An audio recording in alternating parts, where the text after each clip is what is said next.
ನೀವು ನೋಡ್ತಾ ಇದ್ದೀರಾ ಆರ್ಮ್ಯಾಕ್ಸ್ ಕನ್ನಡ, ನನ್ನ ಸೀಮಾ ಬಂಗಾರ. ಗುಟ್ಕಾ ಹಾಗೂ ತಂಬಾಕು ನಿಕೋಟಿನ್ಗಳ ಉತ್ಪನ್ನಗಳ ಮಾರಾಟ ನಿಷೇಧದ ವಿಚಾರದಲ್ಲಿ ರಾಜ್ಯ ಸರ್ಕಾರದ ನಿರ್ಧಾರಕ್ಕೆ ಇದೀಗ ಕಾಂಗ್ರೆಸ್ ಶಾಸಕರಿಂದಲೇ ವಿರೋಧ ವ್ಯಕ್ತವಾಗಿದೆ. ಅಡಿಕೆ ಬೆಳೆಗಾರರ ಮೇಲೆ ನಿಷೇಧದ ಪರಿಣಾಮ ಬೀರುವ ಸಾಧ್ಯತೆ ಹಿನ್ನೆಲೆಯಲ್ಲಿ ಕೂಡಲೇ ಆದೇಶ ಹಿಂಪಡೆಯುವಂತೆ ಸಿಎಂ ಡಿಕೆ ಶಿವಕುಮಾರ್ ಅವರಿಗೆ ಹಿರಿಯ ಶಾಸಕರು ಮನವಿಯನ್ನ ಮಾಡಿದ್ದಾರೆ. ತಂಬಾಕು ಮತ್ತು ನಿಕೋಟಿನ್ ಉತ್ಪನ್ನಗಳ ಮಾರಾಟ ನಿಷೇಧಿಸಿ ಹೊರಡಿಸಿದ್ದ ಆದೇಶಕ್ಕೆ ಇದೀಗ ಸರ್ಕಾರದೊಳಗೆ ಅಸಮಾಧಾನ ವ್ಯಕ್ತವಾಗಿದೆ.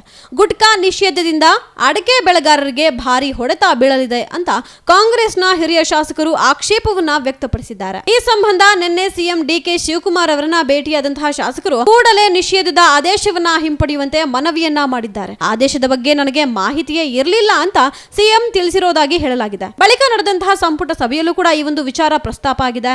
ಗುಟ್ಕಾ ನಿಷೇಧದಂತಹ ಗಂಭೀರ ನಿರ್ಧಾರವನ್ನ ತಮ್ಮ ಗಮನಕ್ಕೆ ತರದೆ ಹೇಗೆ ಕೈಗೊಳ್ಳಲಾಯಿತು ಅಂತ ಆರೋಗ್ಯ ಇಲಾಖೆ ಕಾರ್ಯದರ್ಶಿಯನ್ನ ಸಿಎಂ ತರಾಟೆಗೆ ತೆಗೆದುಕೊಂಡಿದ್ದಾರೆ ಎನ್ನಲಾಗಿದೆ. ದೊಡ್ಡ ಮಟ್ಟದ ನಿರ್ಧಾರ ಕೈಗೊಳ್ಳುವ ಮುನ್ನ ತಮ್ಮ ಗಮನಕ್ಕೆ ತರಬೇಕು ಅಂತ ಅಧಿಕಾರಿಗಳಿಗೆ ಸಿಎಂ ಸೂಚನೆಯನ್ನ ನೀಡಿದ್ದಾರೆ. ಅಲ್ಲದೆ ನಿಷೇಧದ ಆದೇಶದಿಂದ 7-8 ಜಿಲ್ಲೆಗಳ ರೈತರ ಮೇಲೆ ಪರಿಣಾಮ ಬೀರುವ ಸಾಧ್ಯತೆ ಇದೆ. ಹೀಗಾಗಿ ಗುಟ್ಕಾ ನಿಷೇಧದ ಆದೇಶವನ್ನ ಶೀಘ್ರವೇ ಹಿಂಪಡೆಯುವಂತೆ ಸಿಎಂ ಅವರು ಹೇಳಿದ್ದಾರೆ.